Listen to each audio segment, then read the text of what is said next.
नमस्ते दोस्तों, स्वागत है आपका अपने चैनल एपीजी ज्ञान बाबा में। हेलो दोस्तों, आज हम आपके बीच में खाटू श्याम और भगवान श्री कृष्ण की कथा साझा करने जा रहे हैं।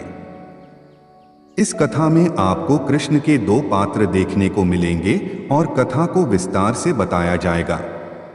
आप इस कथा को अंत तक देखिए और सुनिए। चलिए कथा प्रारंभ करते हैं। तो बात ऐसी है, श्री खाटू श्याम जी कथा महाभारत काल में लगभग 5,500 वर्ष पहले एक महान आत्मा का अवतरण हुआ, जिसे हम भीम पौत्र बर्बरीक के नाम से जानते हैं। महिसागर संगम स्थित गुप्त क्षेत्र में नवदुर्गाओं की सात्विक और निष्काम तपस्या कर बर्बरीक ने दिव्य बल और 3 तीर व धनुष प्राप्त किए। कुछ वर्ष उपरांत कुरुक्षेत्र में उपलब्ध नामक स्थान पर युद्ध के लिए कौरव और पांडवों की सेनाएं एकत्रित हुई। युद्ध का शंखनाद होने ही वाला था कि यह वृतांत बर्बरीक को ज्ञात हुआ और उन्होंने माता का आशीर्वाद ले युद्ध भूमि की तरफ प्रस्थान किया। उनका इरादा था कि युद्ध में जो भी हारेगा उसकी सहायता करूंगा। भगवान श्री कृष्ण को जब यह वृतांत ज्ञात हुआ तो उन्होंने सोचा कि ऐसी स्थिति में युद्ध कभी समाप्त नहीं होने वाला।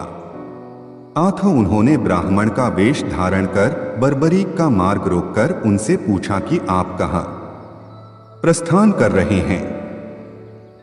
बर्बरीक ने अपना ध्येय बताया कि वह कुरुक्षेत्र जाकर अपना कर्तव्य निर्वाह करेंगे और इस पर ब्राह्मण रूप में श्री कृष्ण ने उन्हें अपना कौशल दिखाने को कहा। बर्बरीक ने एक ही तीर से पेड़ के सभी पत्तों को डोट भेद दिया, सिवाय एक पत्ते के जो श्री कृष्ण ने अपने पैरों के नीचे दबा दिया था। बर्बरीक ने ब्राह्मण रूपी श्री कृष्ण से प्रार्थना की कि वह अपना पैर पत्ते के ऊपर से हटाएं, वरन आपका पैर घायल हो सकता है। श्री कृष्ण ने अपना पैर हटा लिया व बर्बरीक से एक वरदान मांगा। बर्बरीक ने कहा, हे यजमान, आप जो चाहे मांग सकते हैं, मैं वचन का पूर्ण पालन करूंगा। ब्राह्मण रूपी श्री कृष्ण ने शीश दान मांगा। यह सुनकर बर्बरीक तनिक भी विचलित नहीं हुए, परंतु उन्होंने श्री कृष्ण को अपने वास्तविक रूप में दर्शन देने की बात की, क्योंकि कोई भी साधारण व्यक्ति यह दान नहीं मांग सकता। तब श्री कृष्ण अपने वास्तविक रूप में प्रकट हुए। उन्होंने महाबली, त्यागी, तपस्वी वीर बर्बरीक का मस्तक रणचंडिका को भेंट करने के लिए मांगा और साथ ही वरदान दिया कि कलयुग में तुम मेरे नाम से जाने जाओगे। मेरी ही शक्ति तुम में निहित होगी। देवगण तुम्हारे मस्तक की पूजा करेंगे जब तक यह पृथ्वी, नक्षत्र, चंद्रमा तथा सूर्य रहेंगे, तब तक तुम लोगों के द्वारा मेरे श्री श्याम रूप में पूजनीय रहोगे। मस्तक को अमृत से सींचा और अजर अमर कर दिया।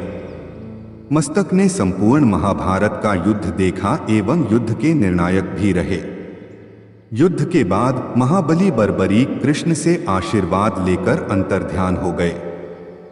बहुत समय बाद कलयुग का प्रसार बढ़ते ही भगवान श्याम के वरदान से भक्तों का उद्धार करने के लिए वह खाटू में चमत्कारी रूप से प्रकट हुए। एक गाय घर जाते समय रास्ते में एक स्थान पर खड़ी होकर चारों थनों से दूध की धाराएं बहाती थी। जब ग्वाले ने यह दृश्य देखा तो सारा वृत्तांत भक्त नरेश खंडेला के राजा को सुनाया। राजा भगवान का स्मरण कर भाव विभोर हो गया। स्वप्न में भगवान श्री श्याम देव ने प्रकट होकर कहा, मैं श्यामदेव हूं। जिस स्थान पर गाय के थन से दूध निकलता है वहां मेरा शालिग्राम शिलारूप विग्रह है। खुदाई करके विधि विधान से प्रतिष्ठित करवा दो। मेरे इस शिला विग्रह को पूजने जो खाटू आएंगे उनका सब प्रकार से कल्याण होगा। खुदाई से प्राप्त शिलारूप विग्रह को विधिवत शास्त्रों के अनुसार प्रतिष्ठित कराया गया। राजपूतों में नर्बदार कंबर हुई है, जिन्होंने इस विग्रह को आतताइयों के विध्वंस से बचाने हेतु झोपड़े में रखा एवं सेवा पूजा की। औरंगजेब के शासनकाल में पुराने मंदिर का विध्वंस हो गया तथा उसके बाद जहां भगवान श्री श्याम देव का विग्रह प्रतिष्ठित किया गया, वह आज भी विद्यमान है, जहां देश के सभी कोनों से श्याम प्रेमी पूजा अर्चना एवं दर्शनार्थ आते हैं। अब नर्मदा कंवर के खानदान के ही चौहान राजपूत पुजारी हैं। जय श्री श्याम, जय श्री कृष्णा। दोस्तों, भगवान खाटू श्याम की अनोखी लीला आपको पसंद आई हो तो वीडियो को लाइक करें, शेयर करें और चैनल को सब्सक्राइब करें और बेल आइकन दबाना मत भूलना, क्योंकि हमारी वीडियो की नोटिफिकेशन आप तक सबसे पहले पहुंचती रहे।